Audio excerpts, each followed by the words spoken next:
Hello दोस्तों, नमस्कार। बहुत बहुत स्वागत है आपका एग्जाम गुरुजी के यूट्यूब चैनल में। मैं अंकित मिश्रा आप सभी का बहुत बहुत स्वागत करता हूं। चूंकि थोड़ा सा लेट हो गया हूं इसलिए आप लोगों से माफी मांगता हूं।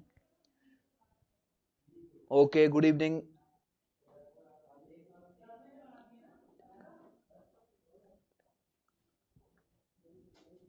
नेत्रपाल साहू जी बोले नमस्कार दोस्तों एग्जाम गुरुजी।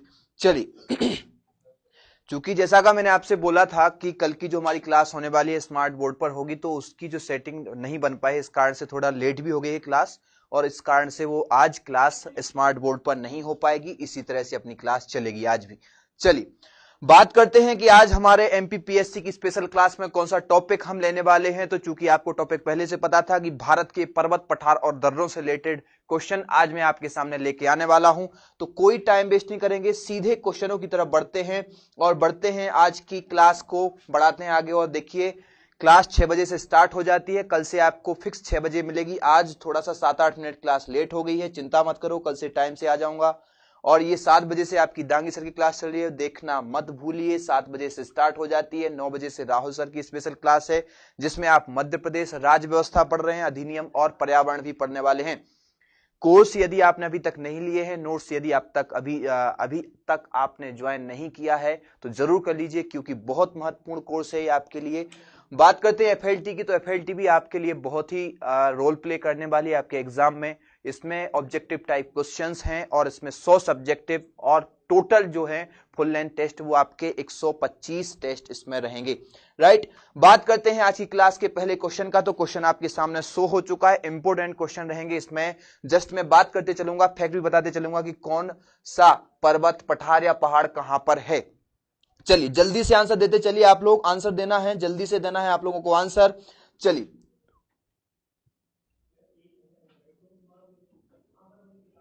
9 बजे वाली क्लास 9 बजे ही रहेगी।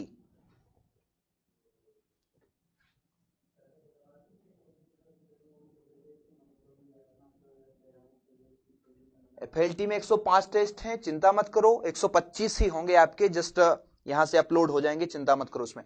चलिए बात करते हैं पहले क्वेश्चन की। तो निम्न में से कौन सा रेजिड्यूल पर्वत का उदाहरण है? इंपोर्टेंट क्वेश्चन है ये, आपके यूपी पीसीएस, उत्तराखंड पीसीएस और आपके मध्य प्रदेश एमपी पीएससी में पूछा जा चुका क्वेश्चन है।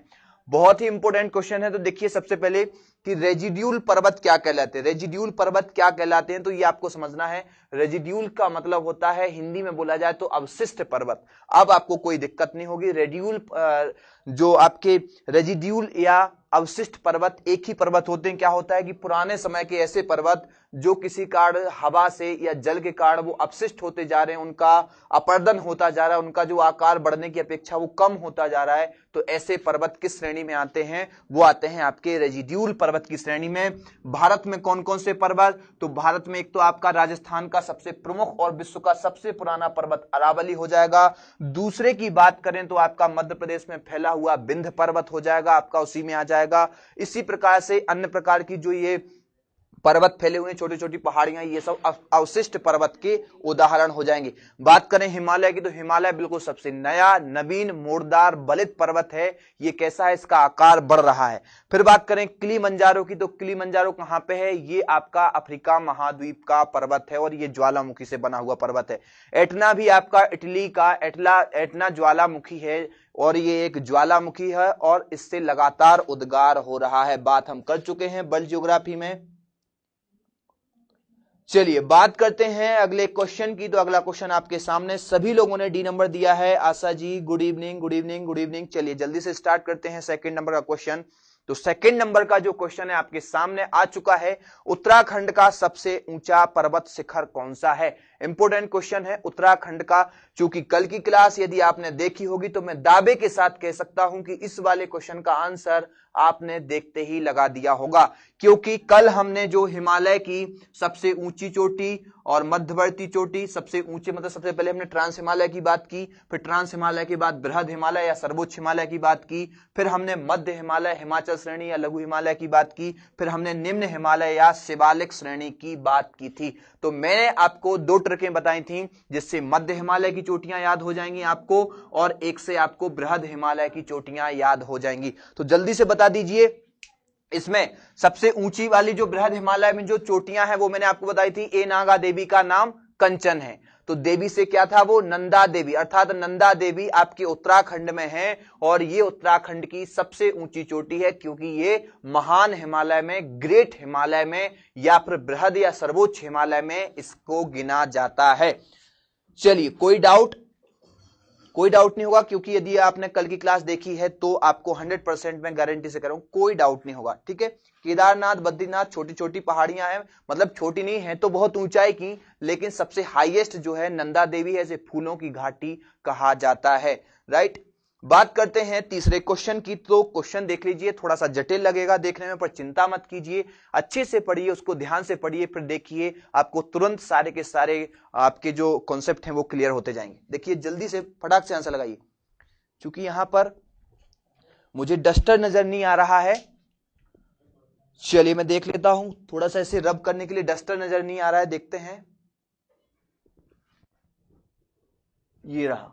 चलिए आप जल्दी से आंसर लगाइए, क्या लगा रहे हैं आप लोग। देखिए सबसे पहले लिखा है कि आपको उत्तर से शुरू कर दक्षिण की ओर नीचे दी गई पहाड़ियों का सही अनुक्रम बताना है। उत्तर से दक्षिण की ओर, तो नल्लामलाई पहाड़ी, नीलगिरी पहाड़ियां, जवादी पहाड़ियां, अन्नामलाई पहाड़ियां, तो ये एक ही क्वेश्चन में आप समझ लेना, सारे के सारे क्वेश्चन आपसे बन जाएंगे। देखिए यहां पे हम ऐसा बना दें कि ये हमारा क्या है, तमिलनाडु है, क्या है एक, ये हमारा तमिलनाडु है, और ये हमारा क्या है, केरल है, और ये आपका हो जाएगा कर्नाटक, और ये हो जाएगा आपका आंध्र प्रदेश, यहां तेलंगाना छोड़ दीजिए।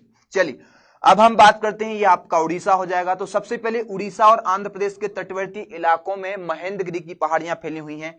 फिर आंध्र प्रदेश में यहां पर जो पहाड़ियां फैली हुई हैं वो कहलाती हैं नल्लामलाई पहाड़ियां। कौन सी, नल्लामलाई पहाड़ियां। फिर बात करते हैं नल्लामलाई के नीचे बिल्कुल उत्तरी भाग में यहां पे तमिलनाडु में फैली हुई हैं जवादी की पहाड़ियां। कौन सी पहाड़ियां, जवादी की पहाड़ियां। फिर बात करें जवादी की पहाड़ियों के जस्ट नीचे यहां पे फैली हुई हैं आपकी सेवराय की पहाड़ियां। कौन सी, सेवराय की पहाड़ियां। फिर बात करें यदि यहां की कि ये जो आपका है यहां पे क्या है, पूर्वी घाट पर्वत है, क्या है यहाँ पे, पूर्वी घाट पर्वत है, और ये यहां से सीधे गोवा महाराष्ट्र से होता हुआ एक पश्चिमी घाट पर्वत भी आया हुआ है। तो यहां पर जहां कर्नाटक, केरल और तमिलनाडु तीनों मिलते हैं, वहां पे पहाड़ किस पर्वत, क्या है, पहाड़ियों का विस्तार है, तो यहां पर आपकी नीलगिरी पर्वतमाला है, नीलगिरी पर्वत है, ये आपको ध्यान रखना है। एक ही क्वेश्चन से बहुत सारे क्वेश्चन आपसे बन जाएंगे, इसलिए ध्यान से सुन लेना।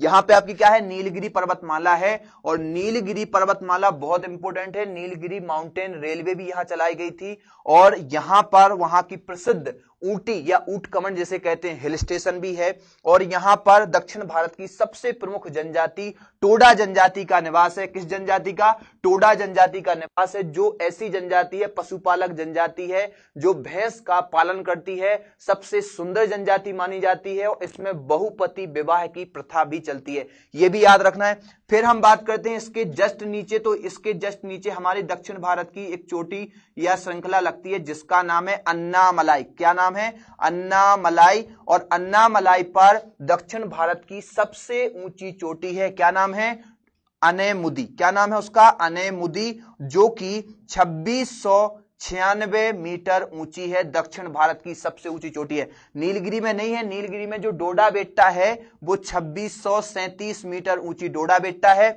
इसके बाद एक चीज और, इस पहाड़ी के नीचे यहां पर कौन सी पहाड़ियां हैं केरल में, तो यहां पर इलायची या कॉर्डेमम की पहाड़ियां हैं, और इसके पूरब में है ना, इसके पूरब में आपकी क्या आ जाएंगी, ये सेवराय की पहाड़ियां। तो बिल्कुल ध्यान से सुन लेना है, सेवराय की पहाड़ियां थोड़ी सी नजदीक आ जाएंगी क्योंकि अन्नामलाई पहाड़ियों से ये हुई हैं। तो यहां पर आपका क्या हो जाएगा, क्लियर हो जाएगा। जल्दी से आंसर लगा दीजिए। सी नंबर आप लोगों ने आंसर लगा दिया है, सी में देख लेता हूं, नल्लामलाई पहाड़ियां, बिल्कुल राइट। फिर जवादी, फिर आपकी नीलगिरी, और फिर हो जाएंगे अन्नामलाई, बिल्कुल राइट। आप लोगों ने आंसर लगाया, सभी लोगों ने सी लगाया था यहां पे समझने के बाद। फिर बात करते हैं अगले क्वेश्चन की। उम्मीद है कि इससे आपको दक्षिण भारत की सारी पहाड़ियां क्लियर हो गई होंगी, क्योंकि बहुत ज्यादा कंफ्यूज हो जाते हैं इसमें। तो आपको नल्लामलाई, पहले नल्लामलाई और अन्नामलाई, फिर आपकी हो जाएगी नीलगिरी, फिर यहां सेवराय, यहां पे अन्नामलाई, और ये हो जाएगा कॉर्डेमम या इलायची की पहाड़ियां। केरल में इलायची की खेती होती है, राइट। बात करते हैं प्रेमा ठाकरे जी को गलत लगाए थे आप, तो ध्यान से लगाया करो क्वेश्चन। देखिए पश्चिमी घाट क्या है? एक अवशिष्ट पर्वत, एक मोड़दार पर्वत, एक भ्रंश कगार, एक ज्वालामुखी पर्वत। तो कल की क्लास में हमने इसकी बारे में बात की थी। आज फिर से बात करेंगे कि पश्चिमी घाट आखिर है क्या। तो ये देख लीजिए पश्चिमी घाट आखिर है क्या। तो ये है तो एक पर्वत, लेकिन ये कोई निश्चित रूप से पर्वत नहीं है, मतलब ऊंचे होने के कारण इसको हम बोलते हैं पश्चिमी घाट पर्वत। बोलने में आता है पश्चिमी घाट पर्वत या सह्याद्री पर्वतमाला, कालसूबाई चोटी है इस पे, महाबलेश्वर चोटी है इस पे, कुलाबा इस पे, नीरल हॉल पॉइंट है, सीट पॉइंट है, बहुत सारे पॉइंट हैं। पर याद रखना ये जो दक्कन का पठार है इसका जो पश्चिमी हिस्सा है, पश्चिमी ये है आपका कौन सा तट? पश्चिमी तट। तो पश्चिमी जो हिस्सा है उसका कगार जो है ऐसे उठते गए, कैसे होते गए? उठते गए। तो ये उठा हुआ कगारों का हिस्सा है। ये ना तो कोई पर्वत है, ना ही एक मोड़दार या बलित पर्वत है, ना ही कोई ज्वालामुखी है, ना ही कोई अवशिष्ट पर्वत है। ये क्या है? भ्रंश कगार है, तिरछे कगार है। राइट, उम्मीद है आपको समझ में आ गया होगा कि ये कगार है। और बात करते हैं अगले क्वेश्चन की कि निम्नलिखित में से कौन एक कर्नाटक, केरल और तमिलनाडु राज्यों के मिलान पर स्थित है? से जल्दी से पहले आप लोग आंसर लगाइए, फिर यहां पे मैप देखोगे तुरंत क्लियर हो जाएगा कि 3 राज्यों के मिलन बिंदु पर कौन है। अगले क्वेश्चन ये भी आने वाले हैं, दर्रों से रिलेटेड भी आने वाले हैं, तो यहां पे ये भी बताएंगे कि कौन सा दर्रा आपका कहां पर स्थित है। जल्दी से आंसर लगाइए, क्या लगा रहे हैं क्योंकि टाइम बहुत कम है। जल्दी से आंसर, डी नंबर आंसर दे रहे हैं, बिल्कुल राइट, नीलगिरी पहाड़ियां। ये आपको दिख रही है ना, पश्चिमी घाट और पूर्वी घाट का मिलन बिंदु नीलगिरी पहाड़ियां हैं। और नीलगिरी पहाड़ियां आपकी केरल, कर्नाटक और तमिलनाडु तीनों की सीमावर्ती इलाकों में है, लेकिन इनका जो विस्तार है वो तमिलनाडु में सबसे ज्यादा है। कभी एक नंबर केवल यह ऐसा क्वेश्चन पूछा जाए कि निम्न में से नीलगिरी पर्वत का विस्तार कहां पर है, तो आपको लगाना है वहां तमिलनाडु, केवल तमिलनाडु ऑप्शन मिलता है तब। बात करते हैं अगले क्वेश्चन की। अगला क्वेश्चन है आपका छठवां कि कॉर्डेमम पहाड़ियां कहां पर स्थित हैं? कॉर्डेमम पहाड़ियों का मतलब होता है इलायची की पहाड़ियां, और इलायची की पहाड़ियों में ही इलायची की खेती होती है। चार्नोकाइट पठार से ये पहाड़ियों का निर्माण हुआ है और ये एक ब्लॉक पर्वत है। तो ब्लॉक पर्वत का क्या होता है ये आप समझ लीजिए। ब्लॉक पर्वत होता है जब ऐसा कोई क्षेत्र है, ठीक है, ऐसा कोई क्षेत्र है, ये हमारी मिट्टी है और यहां का बीच का हिस्सा या कहीं का भी हिस्सा धसक जाए, ठीक है, ऐसा धसक जाए तो यहां पर क्या हो जाएगा? ऊपरी हिस्सा तो समतल रहेगा, लेकिन इनकी जो किनार हैं वो कैसे हो जाएंगे? तीखे हो जाएंगे। और यहां से कोई नदी वगैरह बहने लगती तो भ्रंश घाटी भी आकार की बन जाती है। लेकिन जो ये ऊपर उठे हुए दिखेंगे हमें पर्वत जैसे लगेंगे, तो इन पर्वतों को हम क्या बोलते हैं? ब्लॉक पर्वत। जर्मनी का ब्लैक फॉरेस्ट पर्वत इसी टाइप का पर्वत है। हमारे भारत का सतपुड़ा पर्वतमाला भी यही ब्लॉक पर्वत है, और यही हमारी नीलगिरी पर्वतमाला भी ब्लॉक पर्वत का उदाहरण है। तो यहां पर कॉर्डेमम पहाड़ियां पूछा गया है, तो उम्मीद है आपने सी लगा दिया है। केरल में बिल्कुल राइट, क्योंकि ये रही आपकी कॉर्डेमम पहाड़ियां। कहां पे है इनका विस्तार? केरल में है, बिल्कुल इंपोर्टेंट है, याद रख लेना। चलिए बात करते हैं अगले एक प्रश्न की। तो अगला प्रश्न आपके सामने 7वां क्वेश्चन खुल चुका है। आंसर उसका आपको लगाना है कि निम्न में से कौन महाराष्ट्र में स्थित नहीं है? इनमें से कौन महाराष्ट्र में स्थित नहीं है? जल्दी से आंसर लगाइए।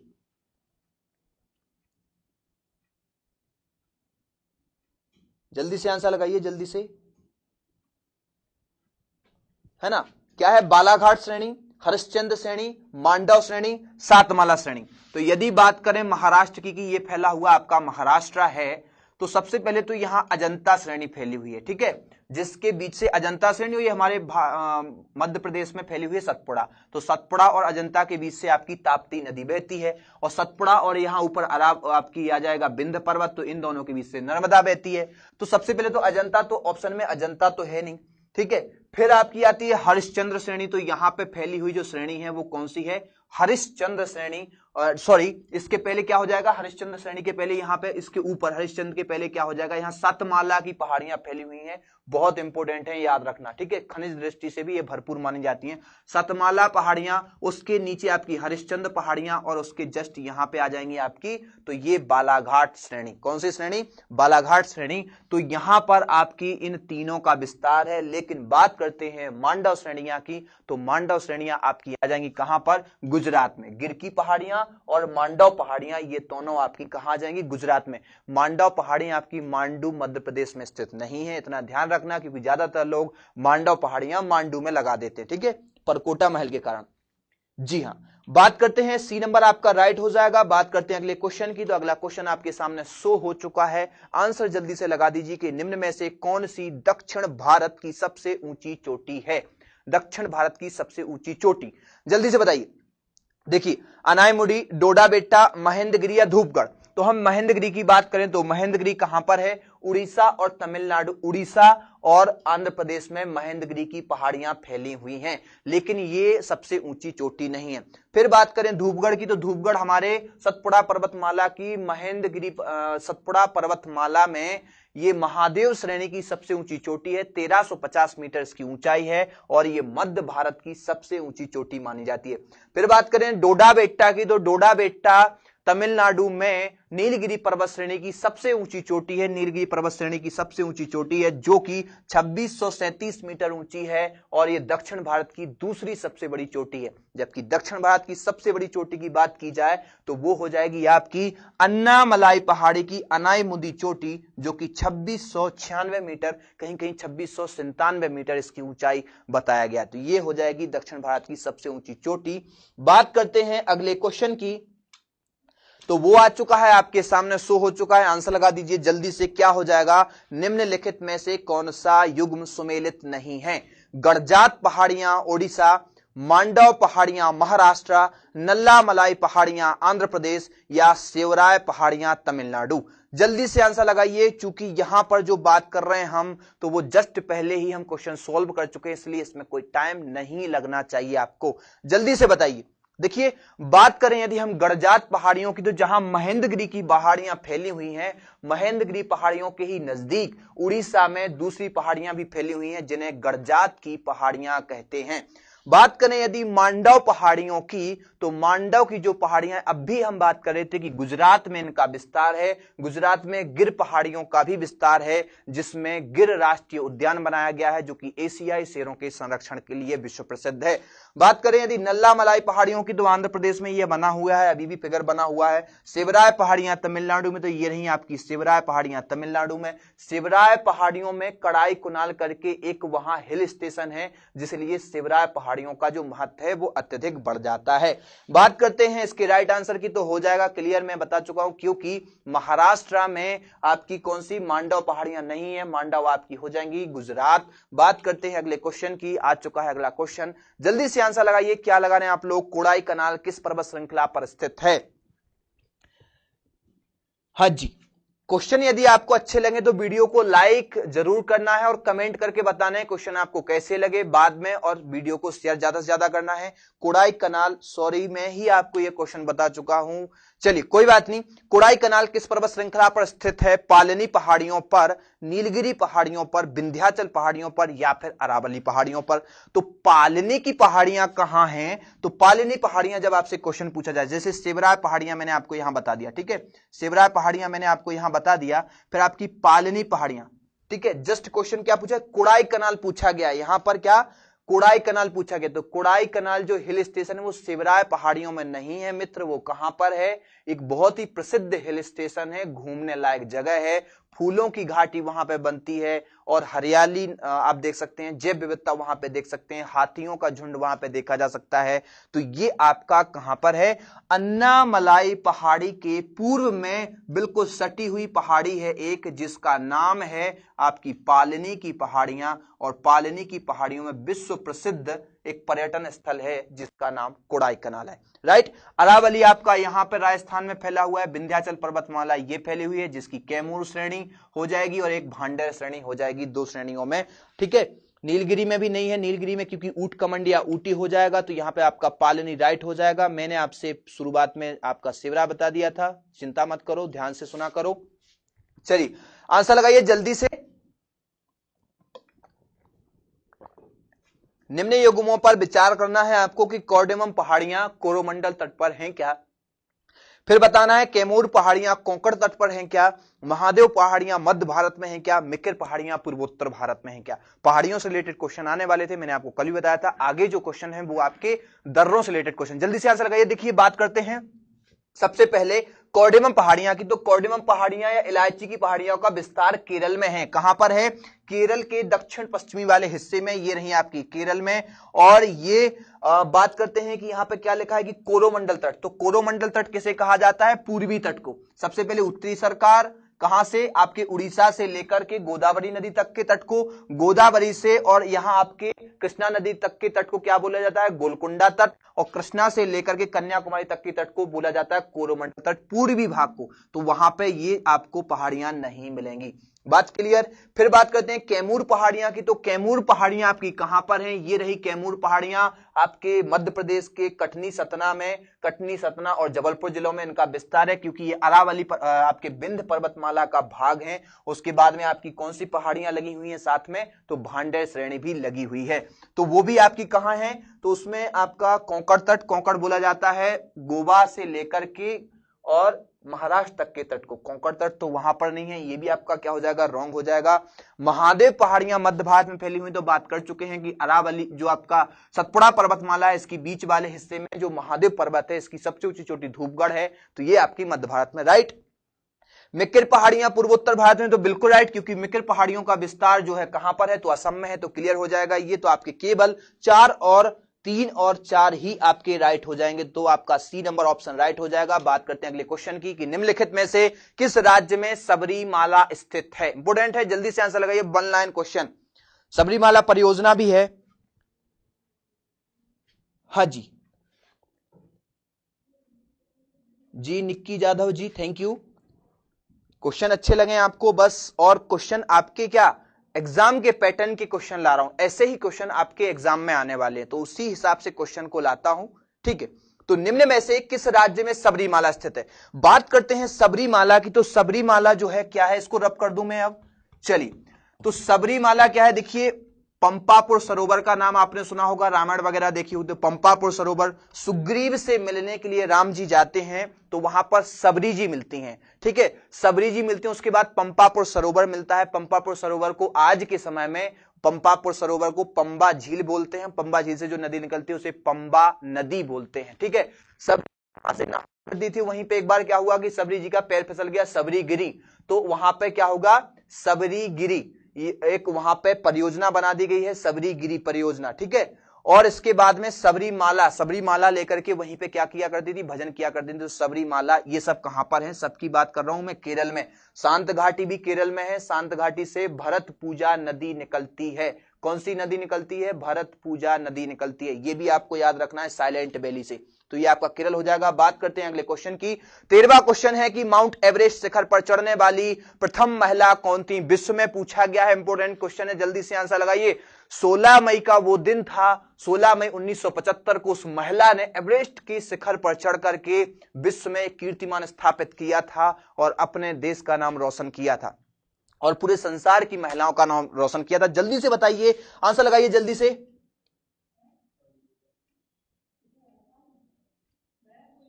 चलिए जल्दी से आंसर लगाइए, क्या लगा रहे हैं आप लोग? संतोष यादव जी नहीं, बिल्कुल। संतोष यादव जो है बहुत कम अवधि में भारत की हैं संतोष यादव, और एक साथ मतलब बहुत कम अवधि में 2 बार एवरेस्ट फतह करने वाली महिला है संतोष यादव।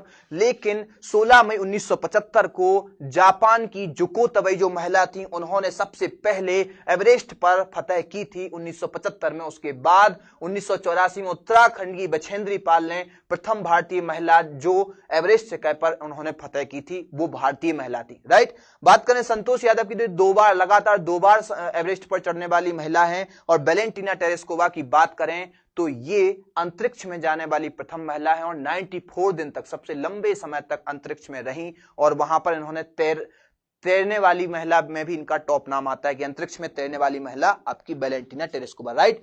बात करते हैं अगले क्वेश्चन की, तो अगला क्वेश्चन है 14वां की शिवराय पहाड़ियां कहां पर अवस्थित हैं? इंपोर्टेंट 1 लाइन जल्दी से लगा दीजिए, बढ़ेंगे आगे, क्योंकि शिवराय पहाड़ियों के बारे में बता चुके हैं कि कहां आपके तमिलनाडु में, तमिलनाडु और आंध्र प्रदेश के सीमावर्ती इलाकों में, तमिलनाडु के सबसे उत्तरी भाग में जिले अरकाट में इनका विस्तार है। तो आपका इसमें ज्यादा टाइम वेस्ट नहीं करेंगे, डी नंबर आंसर हो जाएगा। बात करेंगे 15वें क्वेश्चन की।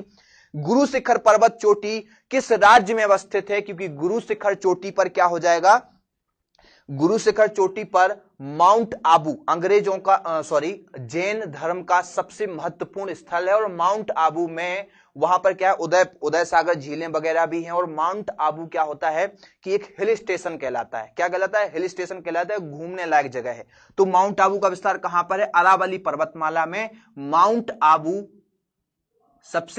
आबू पर सबसे ऊंची जो चोटी है उसका नाम है आपका क्या हो जाएगा? जल्दी से बताइए। गुरु शिखर। और से 1722 मीटर ऊंची है। कितनी है? 1722 मीटर ऊंची। और ये पश्चिमी भारत की सबसे ऊंची चोटी हो जाएगी, है ना। उत्तर की आपकी केटू या गाढ़वन आस्टिन, पूरब की आपकी हो जाएगी पारसनाथ झारखंड के पठार में, दक्षिण की हो जाएगी आपकी अनैमुदी, और यहां पे हो जाएगी आपकी ये वाली गुरु शिखर चोटी।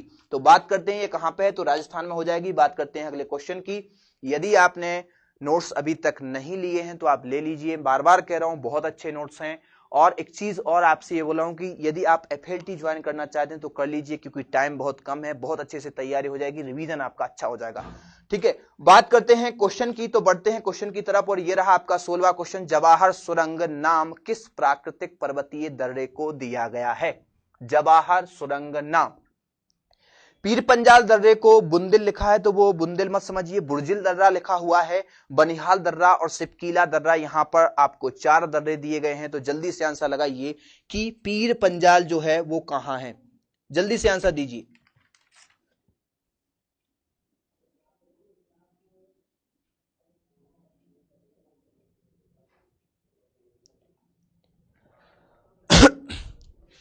कल मैंने आपसे बोला था, जी हां, बनिहाल बनिहाल बनिहाल, वेरी गुड। ए नंबर कोई सी दे रहा है, तो देखिए ए नंबर जो दे रहे हैं पीर पंजाल दे रहे हैं, पीर पंजाल दर्रे में नहीं है। ठीक है, कहां पर है? ये आपकी बनिहाल दर्रे में है। और बनिहाल दर्रा क्या है? श्रीनगर से जम्मू को जोड़ने वाला दर्रा है। और इसमें एक सुरंग बनाई गई है जिसका नाम है जवाहर सुरंग। क्या नाम है उसका? जवाहर सुरंग, जो कि एक सड़क सुरंग है।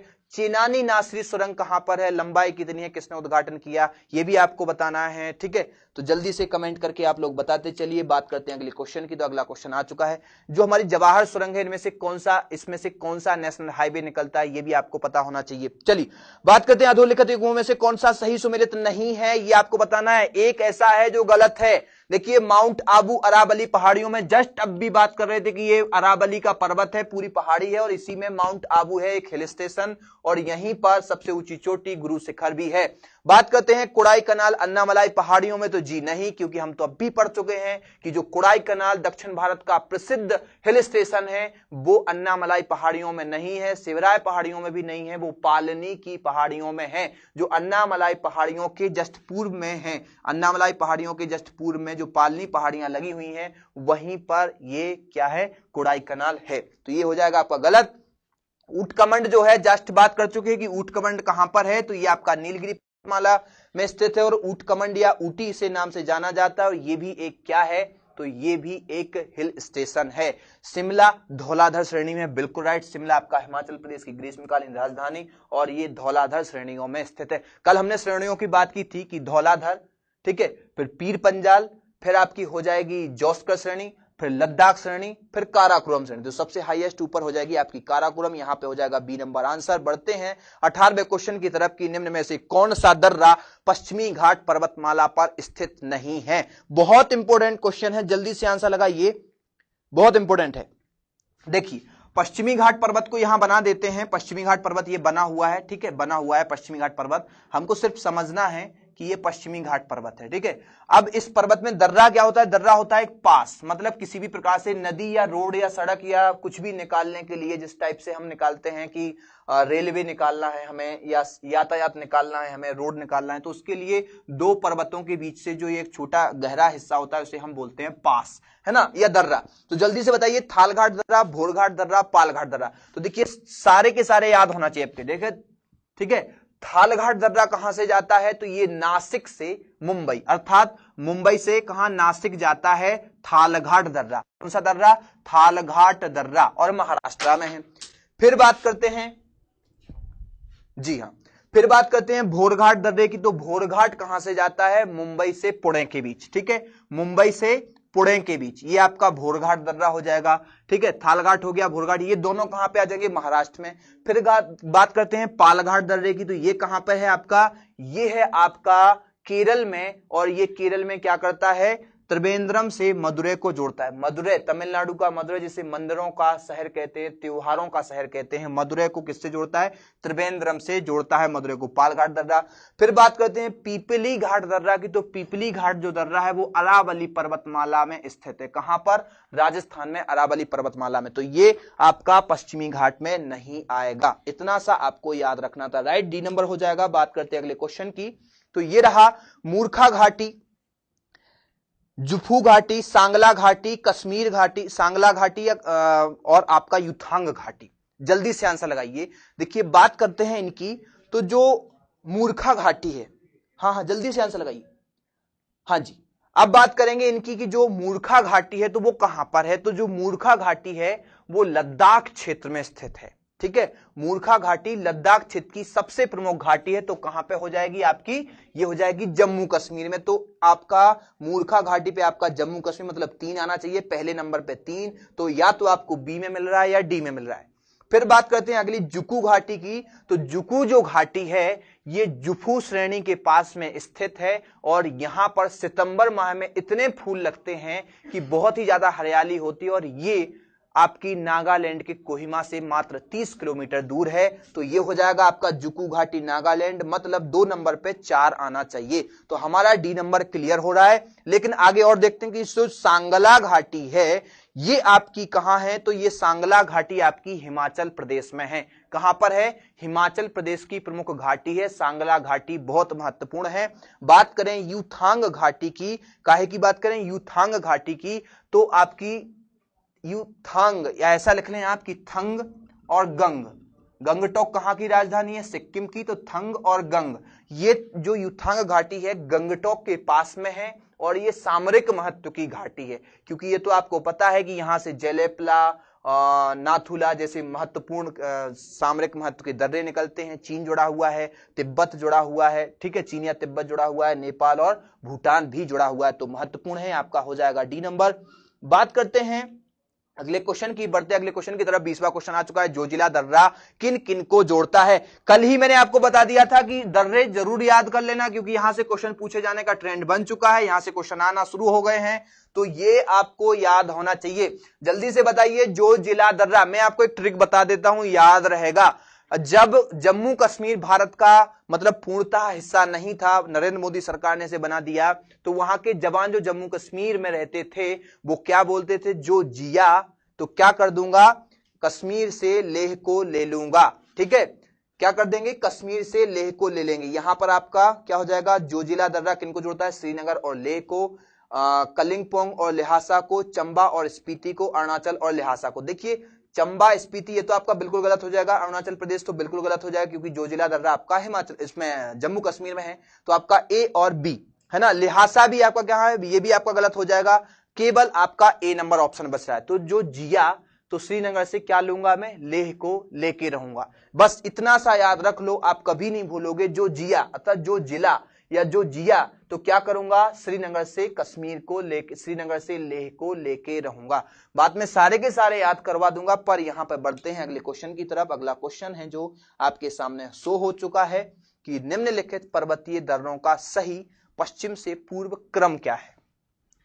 सबसे पहले यहां पे क्या लिखा है, देखिए मैं आपको बहुत सारी ट्रिक बताने वाला हूं, बहुत सारी ट्रिक बताने वाला हूं, सारे दर्रे यहीं याद करवाने वाला हूं। टाइम बहुत कम है, इसलिए हमें पहले क्वेश्चन करना है, लास्ट में बताऊंगा ट्रिक जरूर, 100% बहुत शानदार ट्रिक बताऊंगा। जल्दी से देखिए, सिपकीला जो दर्रा है, सिपकीला, यहां पे एक ट्रिक बता देता हूं, सिपकीला दर्रा। ठीक है, कैसे याद रखना है, रोहित का बड़ा किला, रोहित का बड़ा किला, इससे आपको क्या रखना है, रोहितांग, बड़ा लाचा और सिपकीला, ये तीनों दर्रे कहां पे हैं आपके, हिमाचल प्रदेश में। तो हिमाचल प्रदेश में ये रहा आपका हिमाचल प्रदेश, यहां हो जाएगा आपका सिपकीला। तो मतलब 1 नंबर पे आपका पहला होना चाहिए। ठीक है, फिर बात करते हैं उसके बाद में नाथुला दर्रा। तो नाथुला और जेलेपला ये है आपके सिक्किम में, तो ये आपका यहां पे आ जाएगा। उसके पहले देखते हैं बोमडिला, तो ये आपका बोमडिला, यांगयाप और दिफू ये कहां पे, अरुणाचल में, तो ये हो जाएगा आपका बोमडिला, मतलब ये हो जाएगा आपका।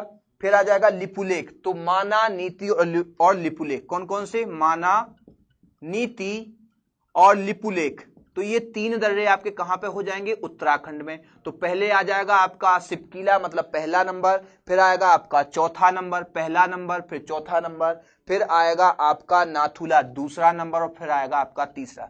तो आपका ऑप्शन क्या राइट हो जाएगा, 1 4 2 3 सी नंबर आपका ऑप्शन राइट हो जाएगा। काफी लोगों ने आंसर दिया है सी। चलिए वेरी गुड, बिहार से हो या कहीं से हो तो सब हिंदुस्तान से ही ना, सब हिंदुस्तान के ही हैं।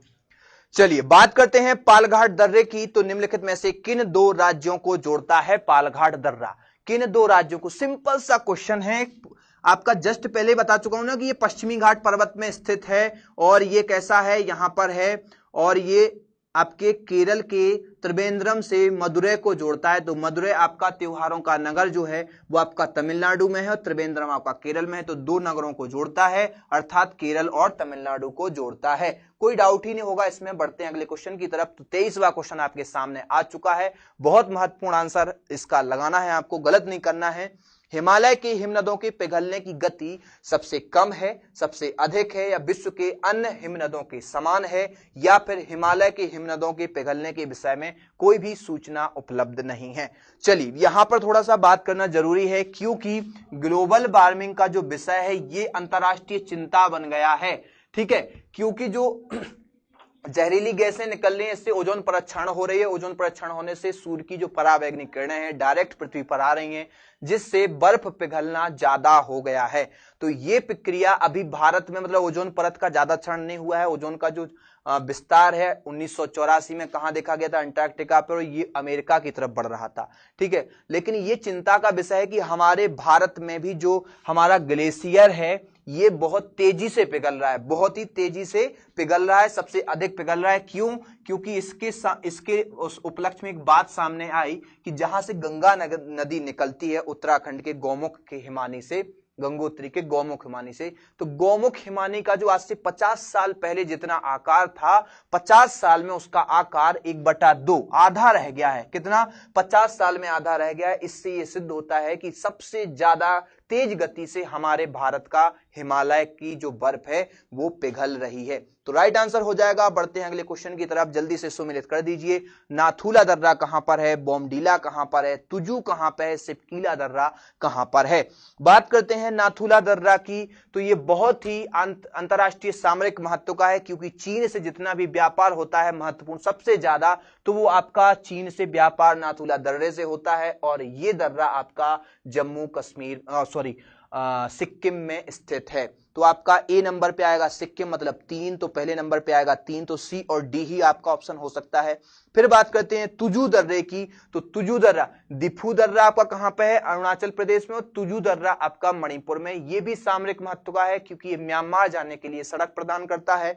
तो ये हो जाएगा आपका ये क्या हो जाएगा आपका मणिपुर हो जाएगा। तो ये आपका मतलब तीसरे नंबर पे क्या आना चाहिए, तो तीसरे नंबर पे 2 आना चाहिए, और तीसरे नंबर पे 2 आपका सी में मिलेगा। बोमडीला दर्रे की बात करें तो ये आपका अरुणाचल में हो जाएगा, मतलब पहला आना चाहिए, तो बिल्कुल राइट हो जाएगा आपका। और चौथे नंबर पे सिपकीला दर्रा हिमाचल प्रदेश की बात कर चुके हैं, आपका राइट आंसर सी हो जाएगा। कोई डाउट नहीं होगा, मुझे उम्मीद है कि आप लोग सही आंसर लगा रहे हैं। बात करते हैं 25वें क्वेश्चन की। तो बहुत इंपॉर्टेंट है, बाद में आप इन क्वेश्चनों को रिवीजन करने के लिए वीडियो को एक बार और देख सकते हैं और स्पीड मेंटेन कर सकते हैं अपने हिसाब से। देखिए, छोटा नागपुर पठार का सर्वाधिक घना बसा जिला धनबाद क्यों है? छोटा नागपुर पठार जो है आपका कहां पर है, तो ये आपका झारखंड में फैला हुआ है। झारखंड से लेकर पश्चिम बंगाल तक इसका विस्तार है, छोटा नागपुर का पठार। ठीक है, और इसे भारत की रूर या भारत की आत्मा कहा जाता है। इसे विश्व का खनिज आश्चर्य भी कहा जाता है, क्योंकि इसके अंदर कोयला, लोहा और बहुत सारे अभ्रक वगैरह बहुत सारे खनिज पदार्थ छिपे हुए हैं। तो इसे विश्व का खनिज आश्चर्य, भारत की रूर या आत्मा के नाम से माना जाता है। याद रखना, ठीक है, जब नाग किसी को काटता है तो उसकी आत्मा को भी शांति नहीं मिलती है, या उसकी रूर को शांति नहीं मिलती है। तो छोटा नागपुर अर्थात भारत की रूर या आत्मा। अब इसकी बात करते हैं कि यहां पर जो धनबाद है, धनबाद को क्या बोला जाता है? खनन अनुसंधान केंद्र। ठीक है, और रुड़की को क्या कहा उसको जल्दी से बताइए। आपका क्या हो जाएगा? ये धनबाद जो है वो क्या हो जाएगा? खनन अनुसंधान केंद्र। क्या हो जाएगा? खनन अनुसंधान केंद्र। कहीं कहीं आपको यह भी मिल जाता है कि कोयला अधिक निकलने के कारण धनबाद को आपका ऊर्जा केंद्र भी कहा जाता है या ईंधन अनुसंधान भी कहा जाता है, परंतु ईंधन अनुसंधान केंद्र जब आपसे पूछा जाए तो आप लगाना जलगौड़ा, और जब आपसे पूछा जाए खनन अनुसंधान केंद्र तो लगाना धनबाद। ध्यान से सुन लेना, कंफ्यूज नहीं होना। अब बात करते हैं कि यहां पर उपजाऊ मिट्टी है क्या? जी नहीं, बिल्कुल नहीं है। धनबाद में लाल पीली मिट्टी का विस्तार है जो कि अनउर्वर मानी जाती है। कैसी मानी जाती है? अनउर्वर, उसमें कोई भी उपजाऊ मिट्टी नहीं है। फिर बात करते हैं लोहा, अभ्रक, कोयला, तांबा इत्यादि खनिज हैं, तो बिल्कुल हैं वहां पर खनिज, परंतु सबसे ज्यादा जो प्रमुख हैं वो वहां पर कोयला ही है। फिर बात करते हैं खनन उद्योग का विकास हुआ है और औद्योगिकरण हुआ है, तो ये सबसे राइट हो जाएगा। क्या हो जाएगा आपका? सी नंबर राइट हो जाएगा। यदि ए नंबर थोड़ा सा अलग होता, चेंज होता, यहां उर्वर मिट्टी की बात ना की जाती तो उपरोक्त सभी भी हो सकता था। जी हाँ, सड़क अनुसंधान केंद्र है रुड़की। वेरी गुड, हाँ जी हाँ जी। चलिए बात करते हैं अगले क्वेश्चन की कि खैबर का दर्रा कहां है। तो कल के प्रश्न में बात कर चुके हैं ना कि खैबर दर्रा से क्या आए थे? मध्य एशिया से आर लोग भारत और यहां पर पश्चिमी हिस्सों में आए हुए थे, ठीक है, जो आकर के सबसे पहले ईरान में बसे थे। ईरान को आर्यों का देश कहा जाता है। फिर भारत में भी आए थे, क्योंकि आर्यावर्त भारत का भी नाम है, तो भारत को भी आर्यों का देश कहा जाता है। तो ये जो दर्रे हैं, हिमालय पर्वत का जो विस्तार है यहां पर भी है, और इसे बोलते हैं हिंदू कुश पर्वतमाला। क्या बोलते हैं? हिंदू कुश पर्वतमाला हिमालय का ही विस्तार है, और यहां पर भी हिमालय का विस्तार है। म्यांमार में इसे बोलते हैं अराकानेवा पर्वत। तो ये पूर्वी हिमालय का विस्तार, ये पश्चिमी हिमालय का विस्तार, और यहां पे लगा हुआ है आपका पाकिस्तान, मतलब पाकिस्तान, ठीक है, अब अपना नहीं है पाकिस्तान, और ये हो जाएगा अपना आंध्र प्रदेश, सॉरी अफगानिस्तान। इन दोनों के बीच में 3 दर्रे हैं। कौन कौन से दर्रे हैं? बोलन, गोलन और खैबर। तो इनमें से सबसे ज्यादा जो महत्वपूर्ण है खैबर दर्रा है, और ये कम से कम इसकी जो चौड़ाई है वो कम से कम 10 फीट से लेकर के और 60 फीट तक ये चौड़ा दर्रा है, और इस दर्रे से ही सबसे पहले कौन आए थे? इससे आए थे आर्यवासी। तो ये कहां पर है? पाकिस्तान में, राइट। अफगानिस्तान में भी है, लेकिन ऑप्शन यहां पे पाकिस्तान दिया गया, तो राइट हो जाएगा। बात करते हैं 27वें क्वेश्चन की कि छोटा नागपुर पठार एक अग्र गंभीर है, एक गर्त है, एक पद स्थली है, या फिर एक संप्राय भूमि है? छोटा नागपुर पठार। चलिए आंसर लगाइए जल्दी से, क्योंकि यहां पर बहुत महत्वपूर्ण है। चूंकि छोटा नागपुर पठार मैं आपको बता चुका हूं, जल्दी से आंसर लगाइए। हाँ जी,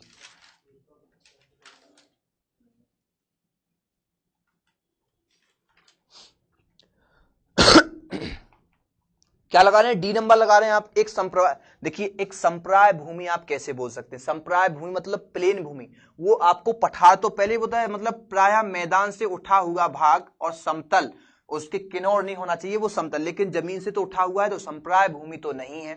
फिर आप यदि पद स्थली लगाएं तो पद स्थली उसे बोला जाता है जो किसी पर्वत के सबसे निचला हिस्सा होता है, तो वहां आसपास कोई पर्वत भी नहीं है, ये भी नहीं होगा आपका। एक गर्त क्या होता है? गड्ढा होता है, तो गर्त मतलब गड्ढा भी नहीं है। फिर क्या बचा? एक अग्र गंभीर। क्या बचा? एक अग्र गंभीर। तो ये क्या है? एक अग्र गंभीर पठार है। कैसा पठार है? अग्र गंभीर पठार है। अग्र गंभीर क्यों? क्योंकि आगे की ओर ये झुका हुआ है, और इसका जो विस्तार है वो कहां तक है? पश्चिम बंगाल तक है। गंभीर इसलिए बोला गया क्योंकि इसके अंतर्गत बहुत सारे खनिज छिपे हुए हैं, ठीक है। तो आपको याद रखना है कि बहुत ही ज्यादा खनिज है।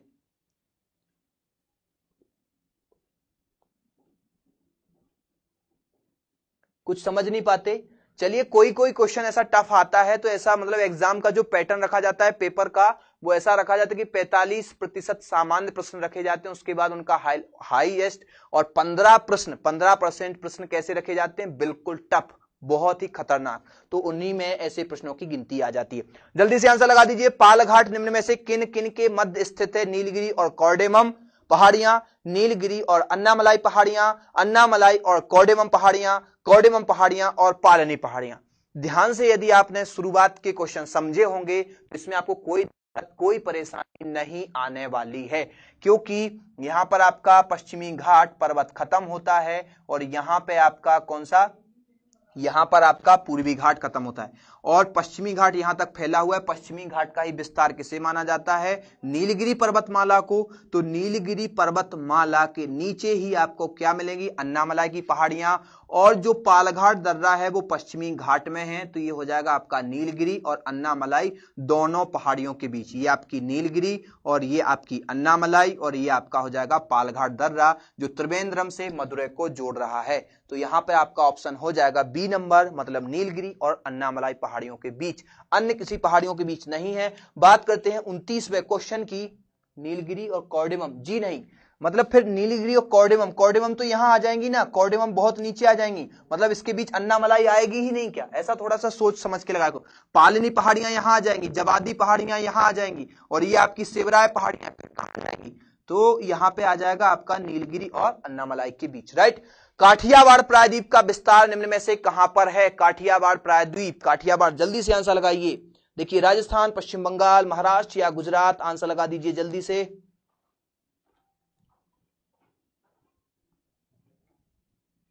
डी नंबर आप लोग आंसर दे रहे हैं, क्या दे रहे हैं? D number, Gujarat. Very good, आपने गुजरात इसलिए लगाया क्योंकि ये जो क्षेत्र है ये कैसा कहलाता है? ये काठियावाड़ क्षेत्र कहलाता है।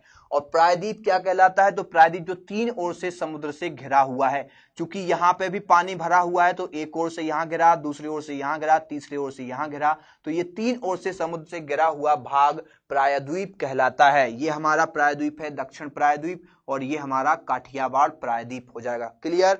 कोई डाउट नहीं होगा क्योंकि ये काठियावाड़ हिस्सा कहलाता है, ठीक है। यहाँ पे दलदल का हिस्सा कहलाता है। बात करते हैं अगले क्वेश्चन की और लास्ट क्वेश्चन की, तो जल्दी से आंसर लगा दीजिए। क्या लगा रहे हैं आप लोग? पालघाट दर्रा, भोरघाट दर्रा, जवाहर सुरंग, बोमडीला दर्रा। तो जल्दी से, बिल्कुल सिंपल सा क्वेश्चन, सबसे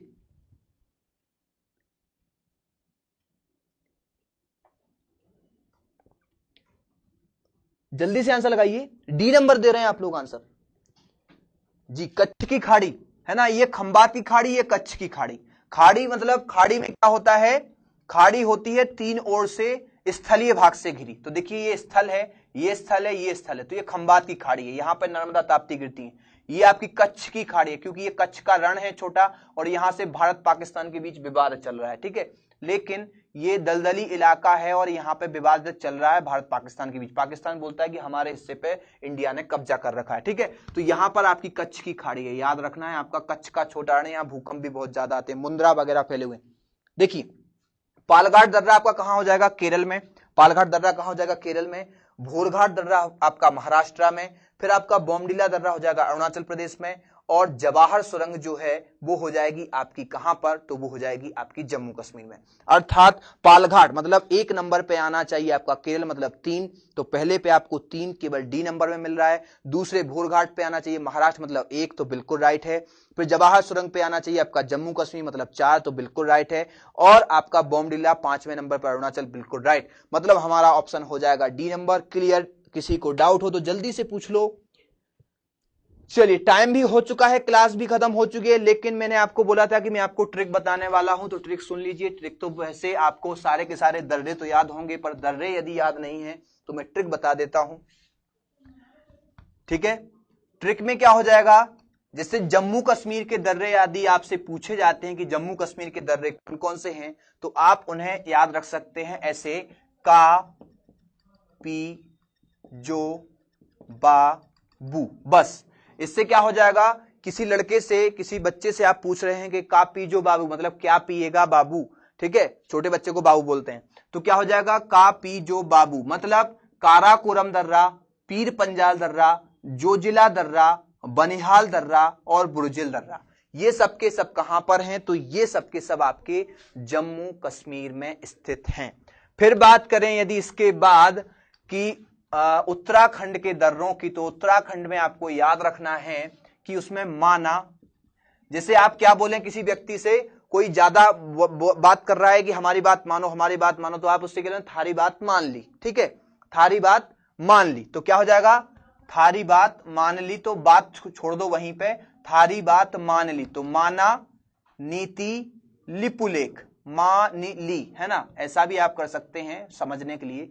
थारी बात क्या कर ली? मान ली। तो थाला गला, थाला गला, माना, नीति और लिपुलेख, ये सारे आपके कहां हो जाएंगे, उत्तराखंड में। और फिर बात करें यदि हिमाचल प्रदेश की, तो किसी व्यक्ति का नाम था रोहित, और रोहित ने इतना बड़ा किला बनाया हिमाचल प्रदेश में कि बहुत बड़ा, तो क्या हो जाएगा, रोहित का बड़ा किला। इससे क्या हो जाएगा, रोहितांग दर्रा, बड़ा लाचा दर्रा और सिपकीला दर्रा, ये आपको याद हो जाएंगे। और क्या होता है जब आपसे पूछा जाए सिक्किम के बारे में, तो सिक्किम के एक जैन साहब थे जो चीन से बहुत व्यापार करते थे, तो बस जैन याद रखना है और क्या हो जाएगा आपका जेलेपला, और ये हो जाएगा नाथुला। बस इससे आपके ये दर्रे हो जाएंगे। बात करेंगे आपके जोड़ने वाले दर्रों की भी, मैं बता दूंगा बहुत सारी ट्रिकें, पर यहां पर टाइम नहीं है। चलिए, उम्मीद है आपको सारे क्वेश्चन समझ में आए होंगे। इस क्वेश्चन यदि अच्छे लगे हों, क्वेश्चन अच्छे थे, और यदि आपको लगता है कि ये बहुत ही महत्वपूर्ण क्वेश्चन है, तो वीडियो को ज्यादा से ज्यादा लाइक करें और ज्यादा से ज्यादा कमेंट करके शेयर जरूर करें। साथ में कमेंट भी जरूर करें, क्योंकि कमेंट से आपका मुझे ये पता चलता है कि क्वेश्चन आपको कहां समझ नहीं आया, कहां पे आपको क्या दिक्कत आ गई। तो अगली क्लास में जरूर मेंशन करने की कोशिश करूंगा।